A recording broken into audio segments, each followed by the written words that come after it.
The Grand Assembly Hall stretched so far that the opposite wall disappeared into a shimmer of atmospheric processors.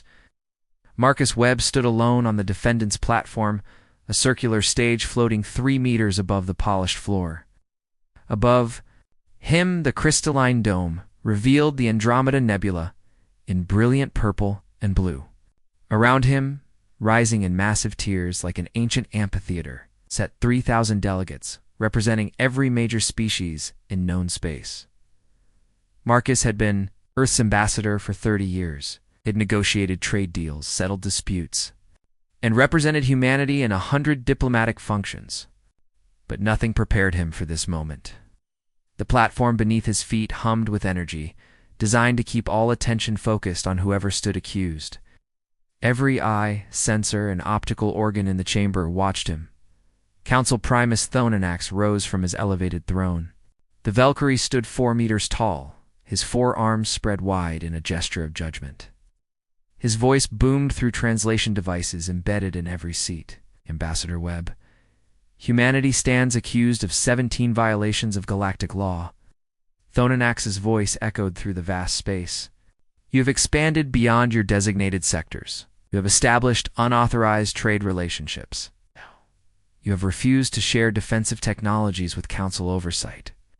Most seriously, you have declined to place your military forces under Council command during the recent frontier conflicts. Marcus remained perfectly still. His gray suit was immaculate. His face showed nothing. Behind viewing screens across human space, 3 billion people watched from Earth, Mars, Titan, and the 100 colony worlds humanity had built in just 80 years. The Council has deliberated for 3 months, Thononax continued. Our judgment is final. Humanity will immediately dismantle its independent fleet. You will open all human worlds to Council inspection teams. You will surrender administrative control of your gate network. You will transfer command of all military vessels to Council authority. You will comply or face economic sanctions, travel restrictions, and military intervention if necessary. The chamber erupted. Clicks, whistles, harmonics, and sounds no human could naturally hear merged into a wave of approval. Species that had never agreed on anything were united in this judgment. Marcus slowly reached into his jacket pocket. Every automated defense system in the chamber tracked his hand. Weapons that could vaporize him in microseconds locked onto his position. He pulled out a single data chip and held it up between 2 fingers. This contains humanity's response, he said quietly, yet his voice carried to every corner of the massive hall. He placed the chip on the platform's console. A holographic display erupted into life, cascading streams of data that filled the air like a digital waterfall. Numbers, documents, and legal codes scrolled past in hundreds of languages. For 80 years, humanity has served on this council, Marcus said. His voice remained calm, conversational. We contributed our resources, shared our innovations. We sent our sons and daughters to serve in peacekeeping forces. We asked for little, we gave much. He paused, his eyes scanning the thousands of alien faces. And now we understand our true place in your grand design. We are not members, or not partners. We are subjects to be controlled. Thononax's facial plates shifted, a sign of anger among his species. I dare to do what humans have always done when confronted with tyranny. Marcus's voice grew cold, hard as steel. Relieve! The silence that followed was absolute. 3,000 beings held their breath. Effective immediately, humanity withdraws from the Galactic Council. We close our borders. We recall our citizens. We terminate all treaties, agreements, and obligations. You want to sanction us, Council Primus? You are too late. We are sanctioning you. The holographic data began to take shape. Withdrawal notices, trade terminations, gate access revocations, contract cancellations. The numbers were staggering. Thousands of agreements ending simultaneously. Cannot be serious, Thononax said. His voice carried uncertainty now. Your economy depends on Council trade. Your technology relies on Council research. Your very survival requires you. Marcus smiled, and it was not pleasant. Council Primus, I believe you will find it is precisely the other way around. He touched his wrist communicator. Captain Rain's execute protocol, Exodus. Through the transparent dome, the starfield began to change. 70 human warships, positioned around Council Station on what was called diplomatic escort duty, activated their engines simultaneously. They did not retreat to safety. They moved into formation, a battle formation that completely surrounded the station. The chamber erupted in chaos. Delegates shouted in 100 languages. Alarms began to sound. Security forces mobilized. Let me be absolutely clear, Marcus said, his voice cutting through the noise. We will not fire unless fired upon. But as of this moment, Earth and all human territories are closed to Council jurisdiction. Any ship attempting to enter human space without explicit permission will be turned away. Any attempt to enforce your judgment will be met with appropriate force. A reptilian delegate near the upper tiers stood, his scales flushing red with rage. This is an act of war. No, Marcus replied calmly. This is a divorce. We are simply taking our things and leaving. You wanted us to surrender our sovereignty. We choose instead to surrender our membership. He turned and walked toward the chamber exit. The automated doors, still running on old protocols, opened before him. The Council will not permit this. Thonanax's voice rose to a screech. We will send enforcement fleets. We will blockade your worlds. We will. Marcus stopped at the threshold. He looked back over his shoulder. The Council will do nothing, because the Council cannot do anything without us. And very soon you will understand exactly why. He walked through the doors. They closed behind him with a soft hiss. Behind him, 3,000 delegates sat in stunned silence. Then someone checked the data Marcus had left behind, the trade figures, technology dependencies, infrastructure statistics. A junior Torvian analyst began running calculations. Her supervisor looked over her shoulder and went pale. She ran the numbers again, hoping for an error. There was no error. Counselor, she whispered to her delegation leader. If these figures are accurate, if humanity actually withdraws— What? The counselor demanded. 43 worlds will face critical infrastructure failures within 30 days. Medical systems, power grids, transportation networks, all dependent on human technology and support. The counselor grabbed the datapad from her hands. His eyes widened as he read. Get this to the Council Primus. Now. But it was too late for warnings.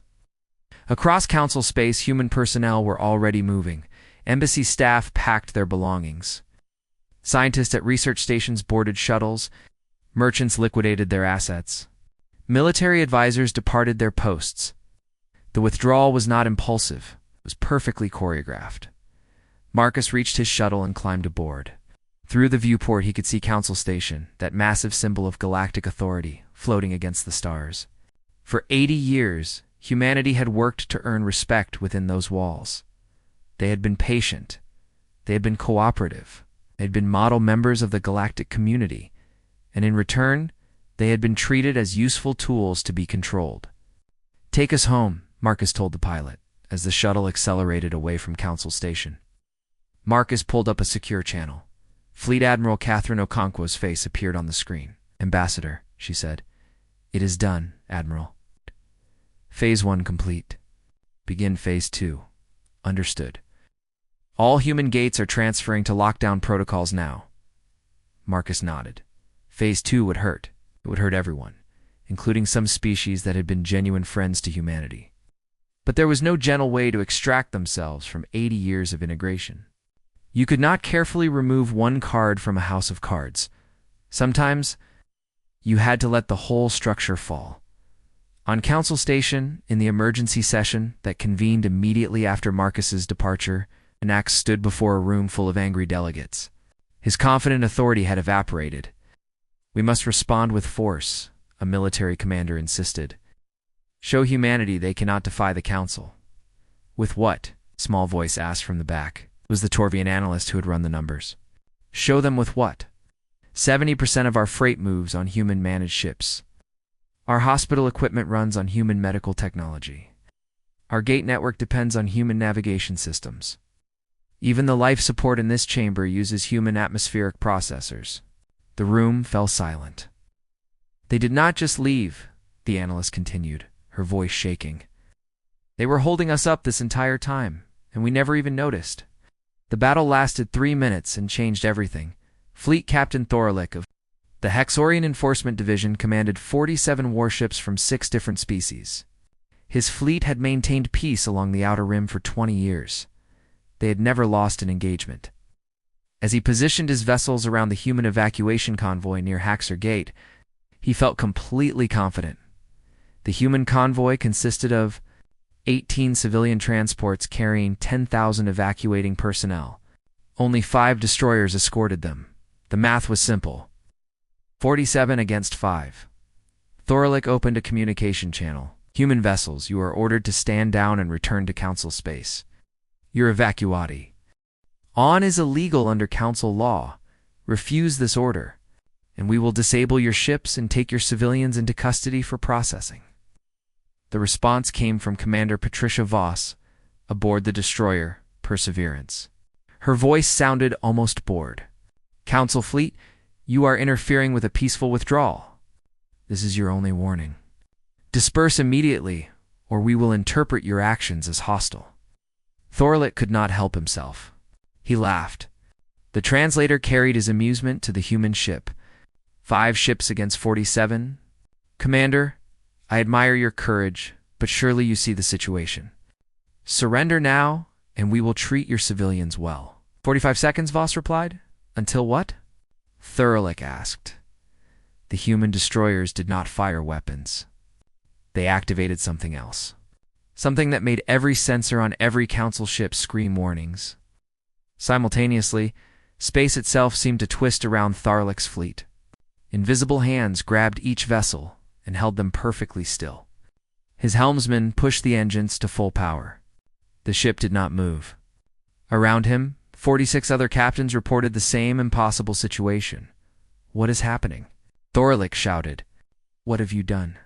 We created localized gravity wells around each of your vessels, Voss explained calmly. You cannot move. You cannot fire effectively while trapped. You have 30 seconds to order a retreat, or we will begin disabling your weapon systems one by one. This is impossible.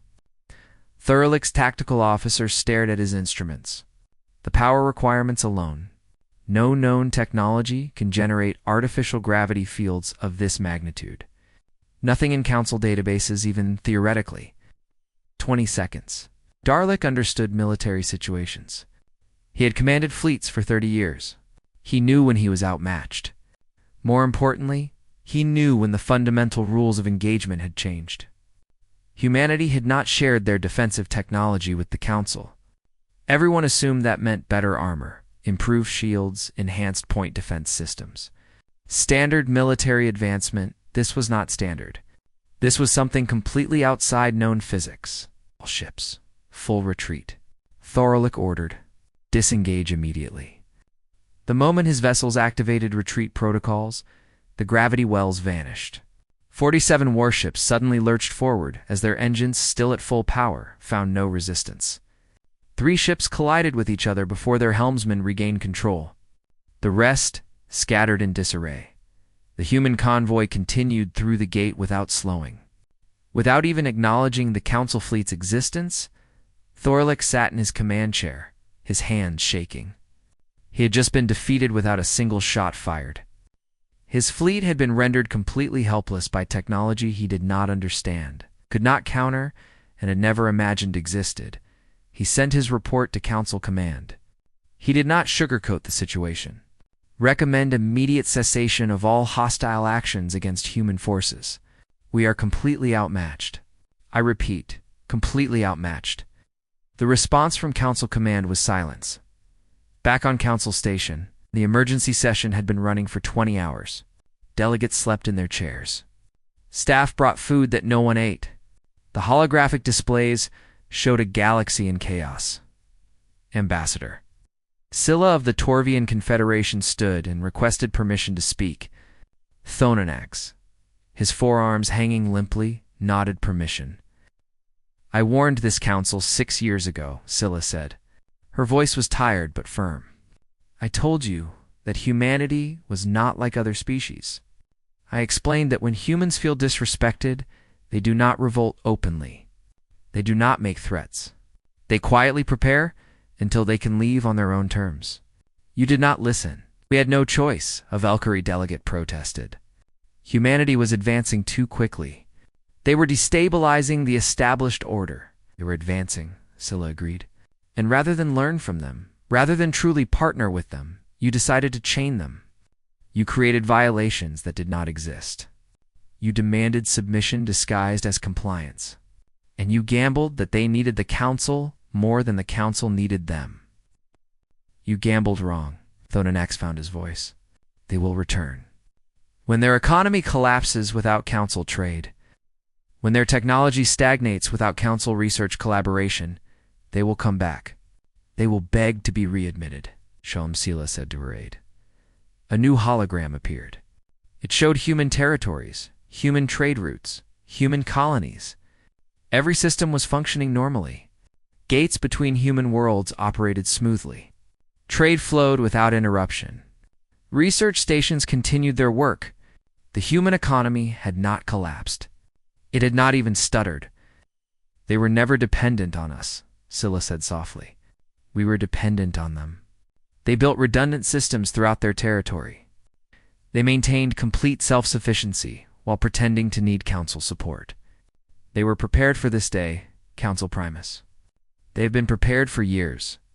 Perhaps since the first time you treated them as subordinates rather than equals. A Velnori delegate stood. His crystalline body refracted the emergency lighting into rainbow patterns. My world has medical equipment failing. Equipment we cannot repair. Our technicians receive training from humans, but the authorization codes no longer work. We have 3 days of critical care capacity remaining. Then our hospitals begin shutting down. Send technicians to human space, someone suggested. Request assistance. We tried, the Velnori replied. Earth's response was simple. They will provide humanitarian assistance to any world that formally requests it and acknowledges humanity's right to withdraw. They will not negotiate with the Council as a body, only with individual worlds. That is designed to fracture us, Thononax said. No, Scylla corrected. It is designed to let each species make its own choice, something the Council has not allowed in centuries. More reports came in. The Melvern system had declared a state of emergency. Their gate was dark. 4,000 ships sat in holding patterns, unable to proceed to their destinations. The planet's power grid was failing. Food shortages would begin within 2 weeks. 17 other worlds reported similar crises. The number grew every hour. In her office on Mars, President Victoria Stone reviewed the incoming requests for assistance. Each one was evaluated by her staff. Some came from species that had supported the judgment against humanity. Others came from genuine friends who had been caught in the crossfire. A few came from governments that had privately opposed Thononax, but lacked the courage to speak publicly. Her chief of staff, Robert Hayes, brought her the latest count. 43 worlds have requested humanitarian aid. 16 have formally apologized for their government's support of the Council judgment. 8 have offered to withdraw from the Council and form separate alliances with Earth. What is our capacity? Stone asked. We can help maybe 20 worlds immediately. 30, if we stretch resources. 40-3. ... Hayes shook his head. We would need to mobilize our entire civilian support infrastructure. Stone looked out the window at the Martian landscape. Earth hung in the sky, blue and white and beautiful. Somewhere down there, billions of humans were celebrating their newfound independence. They had broken free from a system that treated them as tools. They had proven their strength, but proving strength and using it wisely were different things. Send word to all requesting worlds, Stone said. We will help anyone who asks. Every single one. This was never about punishing innocent people for their government's mistakes. This was about demanding respect. We have that now. Time to show we deserved it. Hayes nodded and left to relay the orders. Marcus Webb entered without knocking. He had returned to Earth that morning but was immediately called to Mars for consultations. "You are going to stretch us thin," he observed. "Yes," Stone agreed. "Some people will accuse you of weakness. They will say we should let the Council worlds suffer consequences." "I know." Marcus smiled slightly. "But it is the right choice. We left because we refused to be subordinate, not because we wanted others to suffer." "Exactly," Stone said. "Though I will admit there is some satisfaction in making them ask for help rather than demanding our submission." "Human nature," Marcus said. "We can be generous in victory. We are simply very bad at accepting defeat." Across the galaxy, human medical teams began deploying to desperate worlds. Human engineers traveled to failing power stations. Human technicians unlocked authorization codes and trained local personnel. Every act of assistance carried an unspoken message. Humanity would help, but only as equals helping equals. Never again as servants obeying masters. And slowly, reluctantly, the galaxy began to understand what they had lost. The Velnor delegate's name was Doran. He stood in the council chamber wearing formal robes that signified mourning among his people. His crystalline body, normally bright with refracted light, appeared dull and gray. "My homeworld has 3 days of medical supplies remaining," he said quietly. The chamber had perhaps 300 delegates present now. 2/3 of the council had stopped attending sessions. "Our hospitals use human-designed equipment. Our technicians cannot bypass the authorization locks. When the supplies run out, people will begin dying. Not thousands, millions." Thononax sat in his throne, diminished somehow despite his massive size. "Submit a formal request to Earth. They have offered humanitarian assistance. They've offered assistance to individual worlds," Doran corrected. "Not to Council M? Ember's acting through Council channels. You want me to bypass you? To acknowledge that the Council cannot protect its own members. Do you want your people to die for pride?" Another delegate asked harshly. Doran turned to face the speaker, a Rithon military commander. "Do you want me to betray the Council that my world has supported for 600 years? "The Council is already dead," the Rithon replied. "You just have not accepted it yet." The words hung in the air. No one disputed them. 18 species had formally withdrawn from the Council in the past 2 weeks. Another 30 had stopped participating in sessions while they debated their next move. The galactic organization that had maintained order for 1,000 years was collapsing in real time. "I will make my request," Doran said finally. "Not because I want to, because I must. My people's lives matter more than political structures." He left the chamber. Within the hour, his message was transmitted to Earth. It was not a diplomatic communication through official channels. It was a public broadcast on every major network. "I am Ambassador Doran of Velnor Prime. I speak not for the Council, but for my world. We are dying. Our medical infrastructure is failing. We supported the judgment against humanity, and we were wrong. We acknowledge humanity's right to withdraw from the Council. We acknowledge that we treated you as subordinates rather than equals. We apologize. And we beg for your help." The word beg echoed across human space. A Council ambassador had used that word. Proud species that had ruled the galaxy for centuries were begging humans for assistance. "President." Stone watched the broadcast from her office. Her cabinet was divided. Some wanted to help immediately. Others argued for delay, for extracting concessions, for maximizing Earth's leverage. Stone listened to all arguments and then made her decision. She addressed the cameras directly. "Ambassador Doran, we will help. Not because you begged, because you asked. Medical teams are already en route to Velnor Prime. They will arrive in 18 hours. We ask for nothing in return, except what we have always asked: respect." The relief in Doran's response was visible. His crystalline body brightened slightly, color returning. "Thank you, President Stone. Thank you." But Stone was not finished. "To all worlds facing crises, we will help anyone who asks. Not as council members petitioning a superior power, as equals requesting assistance from equals. Send your requests directly to Earth. We will evaluate each one. We will help where we can." The flood of requests crashed Earth's communication systems within 30 minutes. 40 worlds, 50, 70, some requests were desperate. Others were embarrassed. A few came with formal apologies for past support of policies that treated humanity as inferior. Marcus Webb found himself back in harness, coordinating Earth's response. His retirement lasted exactly 9 days. He worked 20-hour shifts, reading requests, evaluating needs, prioritizing responses. It was exhausting. It was also grimly satisfying.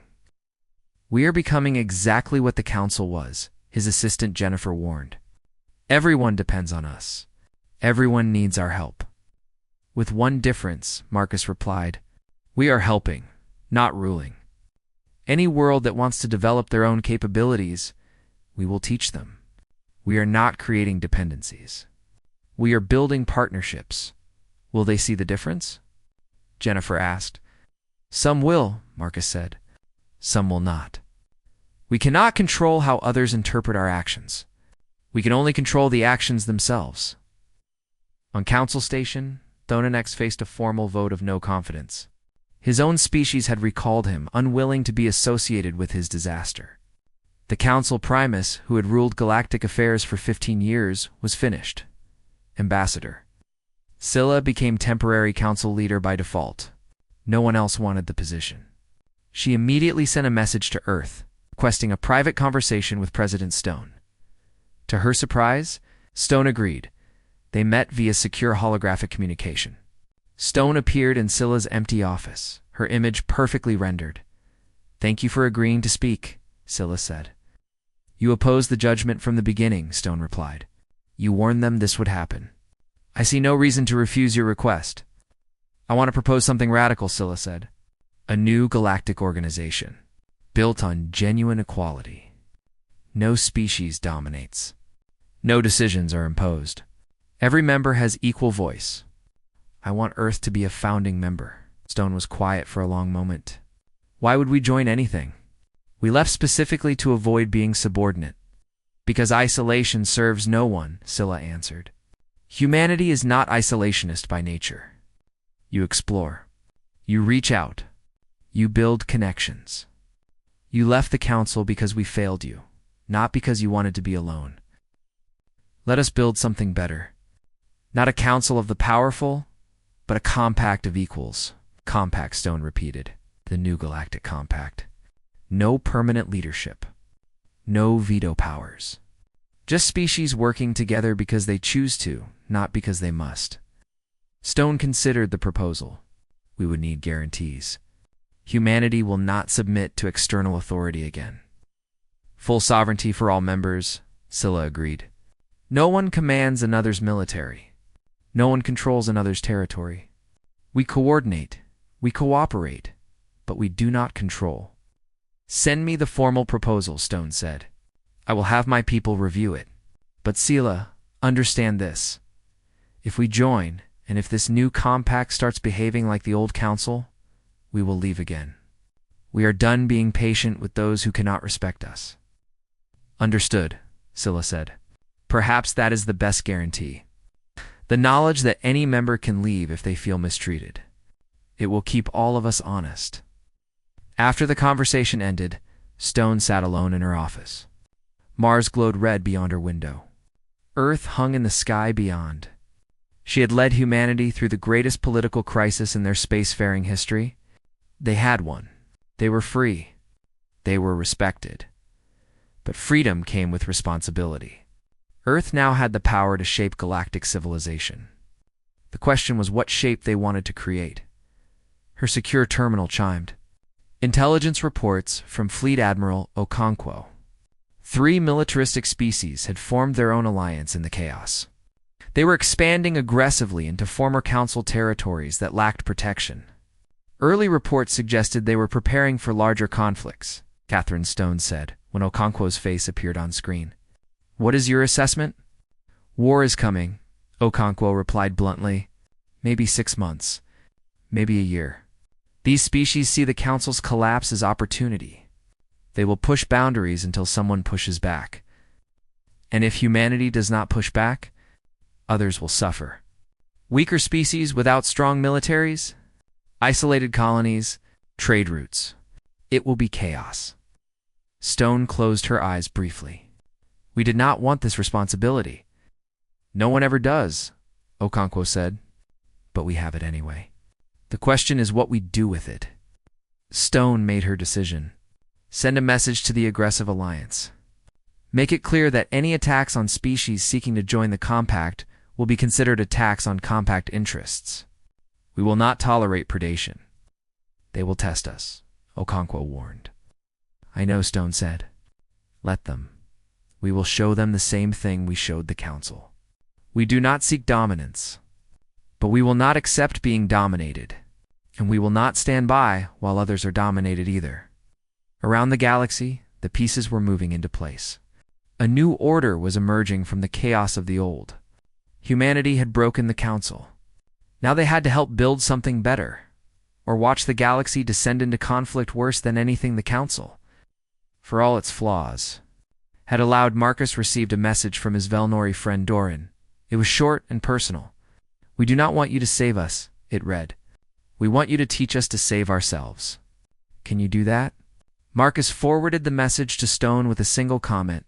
This might be the most important question we have been asked. Stone read it and smiled slightly. Yes, she said to the empty room. Yes, we can do that. And perhaps she thought that was the real difference between ruling and leading. The data file appeared simultaneously on every major news network in Council space. No identification, no source, just raw information that could not be denied or dismissed. It was a recording, 9 years old. A classified Council session that was never meant to be public. Thonenax's voice was unmistakable. The human question requires resolution.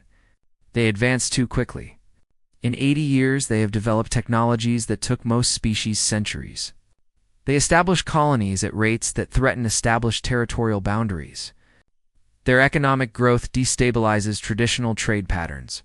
This cannot continue. Another voice, a Haxorian military commander named Victor. We should never have granted full membership. Provisional status would have been sufficient.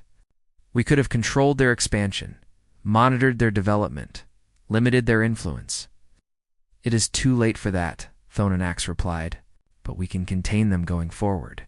Restrict their expansion rights. Mandate technology sharing that prevents them from maintaining advantages. Place their military forces under Council oversight. Make compliance a condition of continued membership. A third voice, a Valkyrie senior advisor. They will resist. Humans do not accept subordination easily. Then we create violations, Thonenax said calmly. Document expansions that violate territorial guidelines we establish retroactively. Identify technology sharing refusals as Council law violations. Manufacture a crisis that forces them to choose we. End submission and isolation. Either outcome serves our interests. If they submit, we control their advancement. If they isolate themselves, they wither without Council support and cease to be a threat. And if they choose neither, the advisor asked. If they find a third option? Thonenax's laugh was cold and confident. There is no third option. The Council holds all leverage. We control access to 80% of known space. We manage the primary gate networks. We regulate interstellar commerce. Humanity needs us far more than we need them. They will submit. They have no alternative. The recording ended. Across the galaxy, billions watched in stunned silence. Then the outrage began. Species that had supported the judgment against humanity suddenly understood they had been manipulated. The violations were manufactured. The crisis was orchestrated. Humanity had not broken Council law. Council law had been designed to break humanity. Within 6 hours, 7 species formally withdrew from the Council. Within 12 hours, that number reached 15. Within a day, it was 20-3. The Valkyrie government issued a statement. We were deceived. Council Primus Thonenax abused his authority to manufacture a crisis for political purposes. We formally apologize to humanity and withdraw our support for all actions taken under his leadership. The Haxorians, whose military had attempted to block human evacuees, issued their own apology. We acted on false information. We were told humanity violated council law. We now understand those violations were created specifically to justify subordination. We withdraw from the council effective immediately and seek to establish direct diplomatic relations with Earth. On council station, Thonanek sat in his personal quarters under guard. His own government had placed him under arrest pending investigation. His career was over. His legacy was destruction. Ambassador Scylla visited him once. She stood in the doorway looking at the former council primus who had commanded galactic affairs for 15 years. "Who leaked the recording?" Thonanek asked without looking at her. "Does it matter?" Scylla replied. "I was protecting the council," he said. His voice sounded hollow. "Maintaining stability. Preventing disruption." "You were protecting your own power," Scylla corrected. "Stability built on subordination is not peace. It is just delayed conflict. Humanity showed us that. They were advancing too quickly," Thonanek insisted. "They would have dominated eventually. Better to contain them early," or Scylla said quietly. "We could have partnered with them, learned from them, grown alongside them. Instead, you gambled that they were weak. You lost." She left him sitting alone in the dark. On Earth, Marcus Webb watched the fallout with mixed emotions. The recording vindicated everything humanity had suspected for years. They had been set up to fail. The judgment was a trap designed to force submission or exile. But vindication felt hollow. 80 years of genuine cooperation, genuine friendship with many species, had been tainted by the knowledge that council leadership had been planning humanity's subordination for nearly a decade. Jennifer found him in his office late at night, staring at data screens showing the council's collapse. "You knew?" she said. "It was not a question. I suspected," Marcus admitted. "We all suspected. But we had no proof. No way to demonstrate that the violations were manufactured without appearing paranoid. So you prepared for this day." "We prepared for every possibility," Marcus said. "We hoped we would never need protocol exodus. We hoped the council would accept us as genuine partners. When they issued the judgment, we knew our hopes were wrong." "The galaxy is fracturing," Jennifer observed. 47 species have withdrawn from the council now. Another 30 have stopped participating. The structure that maintained order for 1,000 years is gone. "Yes," Marcus agreed. "And something new will grow in its place. Question is whether that something is better or worse." President Stone convened her full cabinet to discuss Earth's response to the recording. Military advisors, economic experts, diplomatic specialists, and intelligence chiefs all crowded into the secure conference room. "The council is finished," Director of Intelligence Thomas Crawford reported. "They no longer have enough members to form a legal quorum. Even species that have not formally withdrawn have stopped attending sessions. Council Station itself is facing budget crises as member contributions dry up." "What about the aggressive alliance?" Stone asked. Fleet Admiral Okonkwo brought up tactical displays. "They are consolidating control over border regions that lost council protection. No major conflicts yet, but they are testing boundaries. I expect them to push harder once they confirm the council cannot respond." And Scylla's proposal for the new Galactic Compact. 62 species have expressed interest, Foreign Minister David Park reported. Most are smaller powers that need collective security. But 3 major species have also signed preliminary agreements. They want humanity involved as a stabilizing force. Stone looked around the table. "Opinions? We should stay out of it," one advisor argued. "Let them sort out their own mess. We finally have independence. Why give it up to join another organization?" "Because isolation breeds resentment," another countered. "We are powerful now. Respected now. But power without cooperation eventually becomes threatening. Better to engage on our terms than be forced to engage on someone else's terms later." "We could lead the compact," a third suggested. "Shape it according to our values from the beginning." Ow. Stone said firmly. "We left the council because they tried to control us. We will not do the same to others. If we join the compact, we join as one member among equals. We lead by example, not by authority." That is risky, Crawford warned. We would be surrendering leverage. It would be demonstrating principle, Stone corrected. The recording showed the galaxy what happens when powerful species try to control others. Let us show them what happens when powerful species choose cooperation instead. The decision was made. Earth would join the new Galactic Compact as a founding member, with full sovereignty and equal voice. No veto powers. No special privileges. Just one species working alongside others because they chose to. Marcus received a private message that evening. It came from Doran, the Velnor ambassador who had publicly begged for humanity's help. "We do not want you to save us," it read. "We want you to teach us to save ourselves. Can you do that?" Marcus thought about the question. The Council had maintained order by making species dependent on Council protection, Council technology, Council mediation. Humanity could do the same. They had the power. They had the knowledge. But creating dependencies meant eventual resentment. Teaching self-sufficiency meant giving up control. He forwarded the message to Stone with his recommendation. Yes, we can teach them. And we should. Dr. James Aldrin received similar requests from scientists across the galaxy. They wanted more than just repairs to existing systems. They wanted to understand the principles behind human technology. They wanted to develop their own innovations based on human foundations. Aldrin proposed the Human Technology Exchange. Share fundamental knowledge, not finished products. Teach principles, not just applications. Help other species build their own capabilities rather than remaining dependent on human support. "You are giving away our advantages," one research director protested. "Once they understand our technology, we lose our edge." "We lose one edge," Aldrin corrected, "but we gain something more valuable. Partners who can contribute rather than just consume." The Council failed because they hoarded power and knowledge. Let us succeed by sharing both. The proposal went through. Within weeks, human scientists were teaching alien researchers on dozens of worlds.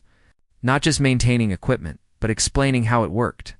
Not just solving problems, but showing others how to solve them. Some species learned quickly and began developing their own variations on human designs. Others struggled, but appreciated the attempt. A few refused on principle, unwilling to accept knowledge from a species they still viewed as upstart newcomers. That was acceptable. Humanity had learned that you could not force cooperation. You could only offer it. Ambassador Scylla prepared the founding documents for the new Galactic Compact. She showed them to Marcus before making them public. "What do you think?" she asked Marcus Reed carefully. The documents established clear principles, full sovereignty for all members, collective security agreements that required consensus rather than imposed action, economic cooperation without mandatory integration, and most importantly, the explicit right of any member to withdraw at any time for any reason. "It is everything the Council should have been," Marcus said. "Will Earth accept?" Scylla asked. Yes, Marcus replied. "With one addition, add a sunset clause. Every 10 years, the entire compact must be reaffirmed by all members. If any species feels it is no longer serving their interests, they can leave without penalty. No organization should be permanent. They should earn their members' continued participation." "You really do not trust large organizations." "We trust them," Marcus said. "We just do not trust them to stay honest without accountability." The documents were finalized and transmitted to all interested species. 67 confirmed their intention to join. More were considering, and across the galaxy. A new order began to emerge from the chaos of the old. The conference chamber on Luna looked out over the gray lunar surface. Beyond Earth hung, in the black sky, blue and white and impossibly beautiful. 200 species had sent delegates. The room was crowded with beings of every imaginable form. President Victoria Stone stood before them all. "1 year ago," she began, "humanity withdrew from the Galactic Council. We did not want to leave. We wanted to be treated as equals. When that proved impossible, we chose independence over subordination." She paused, letting her words translate into 200 languages. Our withdrawal revealed a truth no one wanted to face. The Council was not built on cooperation, it was built on dependence. When humanity left, the structure collapsed. Not because we destroyed it, because it was never as strong as everyone believed. A few delegates shifted uncomfortably. Most listened with complete attention. The question now is what comes next. Do we fragment into isolated territories? Do we rebuild the old system with different leaders? Or do we create something new? Something better? Catherine, the new Velkari representative, stood. His people had formally apologized for Thonenax's actions and requested membership in the forming compact. President Stone, my people asked for guidance. We supported the old system. We were wrong. How do we avoid making the same mistakes? Start by understanding a fundamental truth, Stone replied. Organizations do not maintain order through power. They maintain order through respect, the Council commanded. The compact must earn.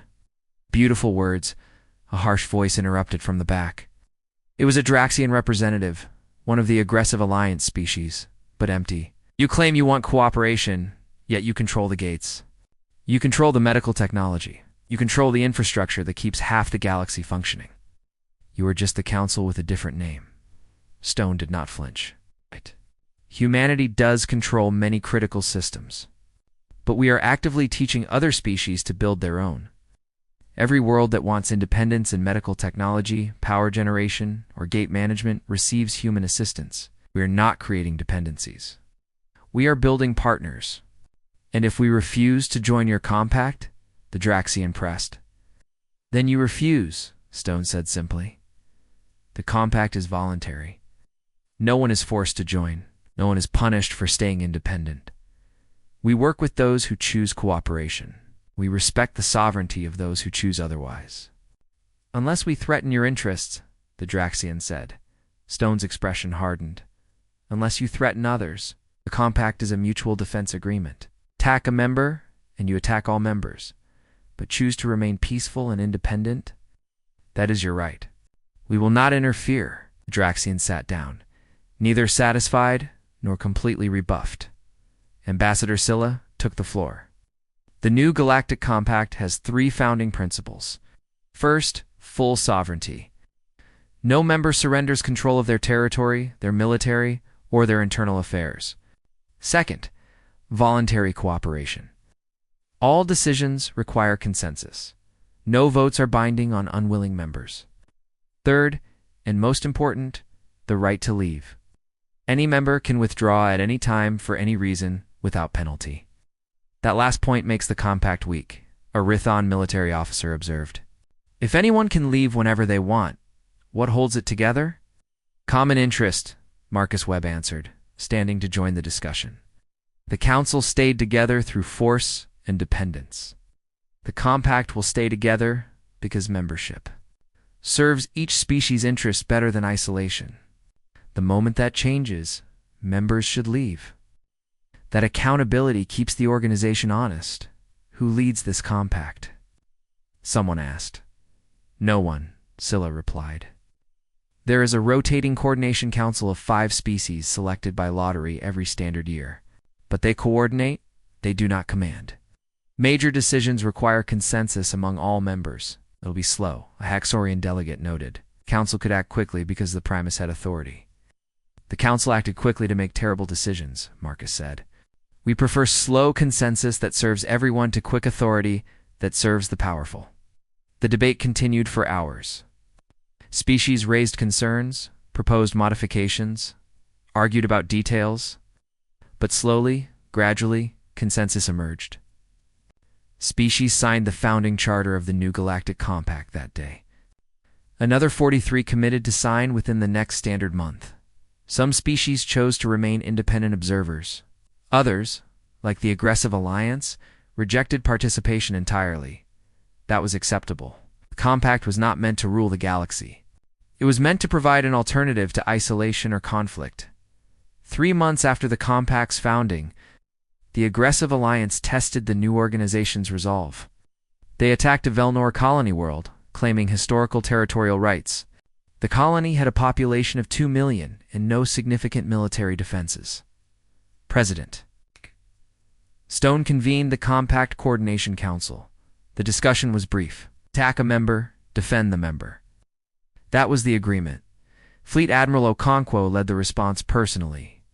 15 compact vessels, including 5 human destroyers, 3 Torvian cruisers, 4 Hexorian frigates, and 3 Velnori defensive platforms.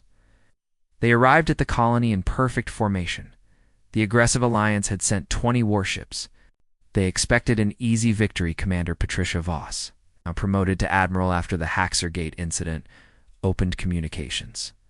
This colony is under compact protection. Withdraw immediately. The alliance commander laughed. 15 ships against 20? You were outnumbered. We are sufficient, Voss replied calmly. The alliance fleet opened fire. The compact vessels responded. The battle lasted 7 minutes. Human destroyers created gravity wells that held alliance vessels in place, while Torvian cruisers and Haxorian frigates disabled their weapons systematically. The Velnor platforms provided defensive screening. Not a single compact vessel took serious damage, while 20 alliance ships were left drifting, weapons offline, engines disabled. You are alive because we chose to spare you, Voss transmitted to the crippled fleet. Attack compact members again, and we will not be so gentle. Withdraw now. Do not return. The alliance ships limped away. They did not return. Word of the battle spread quickly. The compact had demonstrated that collective defense was not just theory. Species that had hesitated to join began reconsidering. Membership applications increased. But the compact's greatest success was not military. It was in what Dr. Aldrin called the technology exchange. On 17 worlds, human scientists worked alongside alien researchers teaching the fundamental principles behind human innovations.